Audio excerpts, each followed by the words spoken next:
여보세요? 안녕하세요. IT 리더입니다. 오늘은 아이패드 미니 5세대에 아이패드 OS를 업데이트한 모습을 알려드리도록 할게요. 제가 지난번에 아이패드 프로 3세대에서 어떤 변화가 있었는지 알려드렸는데요. 오늘은 꼭 알아둬야 할 기능들을 중심으로 제가 정리해서 알려드리도록 할 테니 잘 참고해서 활용해 보시면 좋을 것 같습니다. 아이패드 미니 5세대의 아이패드 OS를 업데이트한 모습입니다. 전체적으로 OS 업데이트된 기본은 iOS 13과 똑같다고 보시면 돼요. 그래서 다크 모드를 지원을 합니다. 설정에 가서 보시면 디스플레이에 가면은 다크 모드가 적용이 된 걸 확인해 볼 수가 있습니다. 라이트 모드, 다크 모드 선택을 해서 사용을 할 수가 있고요. 자동으로 해두시면은 옵션을 통해서 시간을 지정해서 자동으로 낮에는 라이트 모드, 밤에는 다크 모드 사용을 할 수가 있습니다. 다크 모드 같은 경우는 제어센터에서 더 빠르게 접근이 가능한데요. 밝기를 누른 다음에 다크 모드 켜고 끄고를 쉽게 할 수 있으니까 참고해 두시면 좋을 것 같아요. 그리고 아이패드 OS에서 또 주목해 볼 포인트, 위젯 화면이 홈화면에 생겼습니다.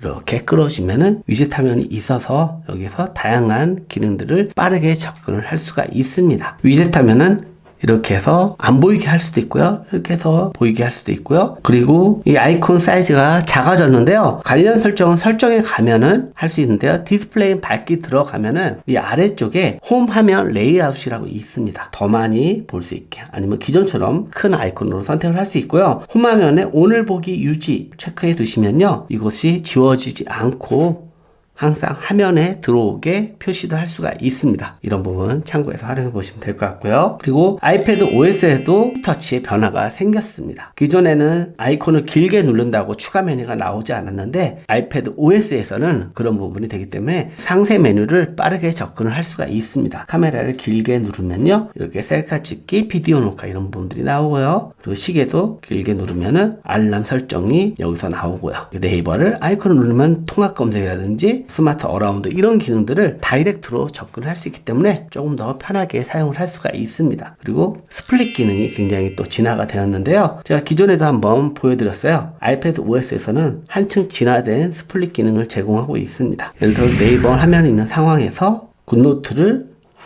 이렇게 위에다가 플로팅 상태로 띄울 수가 있고요. 이 플로팅 상태에 이 화면을 한쪽에 넣으려고 하면은 이렇게 내려가지고 넣으면은 두 개의 화면으로 볼 수가 있습니다.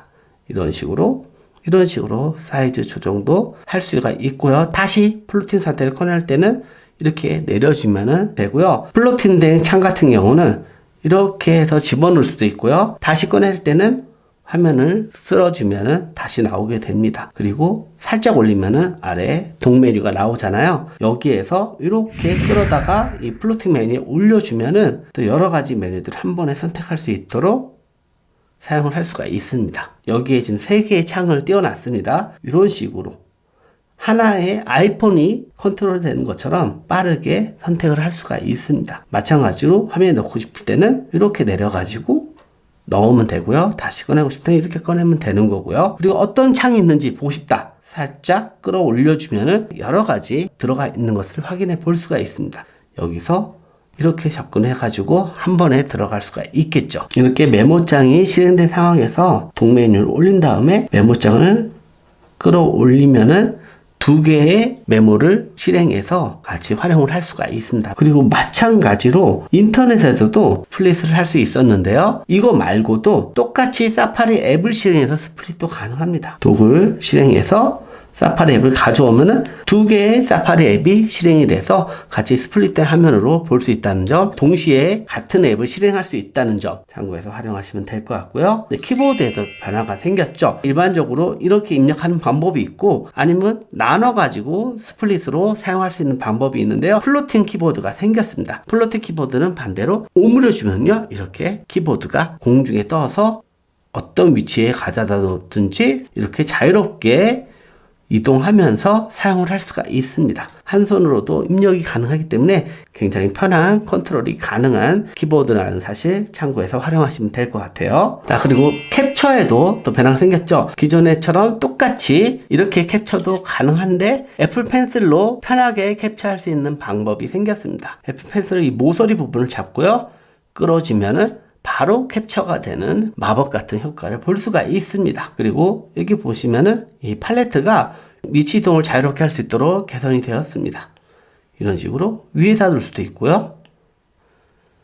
사방에 다 위치시킬 수 있기 때문에 굉장히 편한 컨트롤을 할 수 있다는 거 참고해 주시면 될 것 같고요. 그리고 스크롤 캡처 기능도 생겼습니다. 스크롤 캡처 기능은 이 사파리 앱에서만 가능한데요. 이렇게 긴 화면을 한 번에 캡처하고 싶다. 모서리 부분에서 쫙 끌어주면은 캡처가 됐죠. 위에 보면은 화면이 있고 전체 페이지가 있습니다. 전체 페이지 누르면은 이렇게 전체 화면이 다 캡처가 가능하기 때문에 편하게 사용할 수 있고요. 이렇게 메모를 해가지고 사용을 할 수 있기 때문에 애플 펜슬의 활용도가 한층 더 올라갔다. 다양한 캡처의 매력이 더해져서 더 매력적인 아이패드가 되었다고 보시면 될 것 같습니다. 그리고 제어 센터에도 변화가 생겼는데요. 이것도 iOS 13에서 알려드린 기능인데요. 와이파이를 연결할 때 이 부분을 길게 눌러주고요. 들어가서 이 부분을 길게 누르면은 바로 와이파이 네트워크를 잡을 수 있는 메뉴가 나옵니다. 기존에는 꼭 설정 화면에 들어갔어야 되는데 이렇게 다이렉트로 선택이 가능하도록 개선이 되었고요. 블루투스 목록도 마찬가지로 이렇게 연결된 목록들을 볼 수 있기 때문에 편하게 컨트롤을 할 수가 있습니다. 그리고 예전에 커서를 움직일 때는 이렇게 눌러가지고 이렇게 위치 파악을 해줬어야 되는데요. 이제는 이 부분을 길게 눌러가지고 커서를 옮길 수 있게 개선이 되었다는 점 참고해서 활용하시면 될 것 같고요. 그리고 아이패드 미니 5는 미모지 기능을 지원하지 않잖아요. 근데 미모지 생성을 할 수가 있습니다. 추가로 들어가서 미모지 스티커를 만들 수 있게 제공을 합니다. 선택을 한 다음에 여기서 미모지 스티커를 자신이 만들어서 활용을 할 수 있다는 점. 3ds 카메라가 없어도 이게 미모지 스티커를 만들어서 활용할 수 있다는 점 참고해서 이용하시면 될 것 같아요. 그리고 아이패드 OS에서 가장 또 매력적인 변화는 파일 앱에서 외장 메모리를 지원한다는 건데요. 아이패드 미니 5세대는 라이트닝 단자로 되어 있기 때문에 라이트닝 단자로 이용할 수 있는 USB 메모리나 외장 드라이브를 이용하시면은 연결을 할 수가 있습니다. 무엇보다 중요한 점은 이제는 외장 드라이브를 편하게 이용할 수 있기 때문에 이 아이패드의 활용도가 한층 더 올라갔다고 보시면 될 것 같아요. 네, 지금까지 아이패드 미니 5세대에서 아이패드 OS를 확인해 봤습니다. 정말 매력적인 변화들이 많죠? 아이패드 미니 5세대에서 애플 펜슬 사용하지 않았던 분들이라면 이제 애플 펜슬도 같이 활용하셔서 더 알차게 활용해 보시면 좋을 것 같습니다. 이상 리더였고요. 도움이 됐다면 좋아요, 구독하기, 댓글, 알람 부탁드릴게요. 여러분 또 만나요.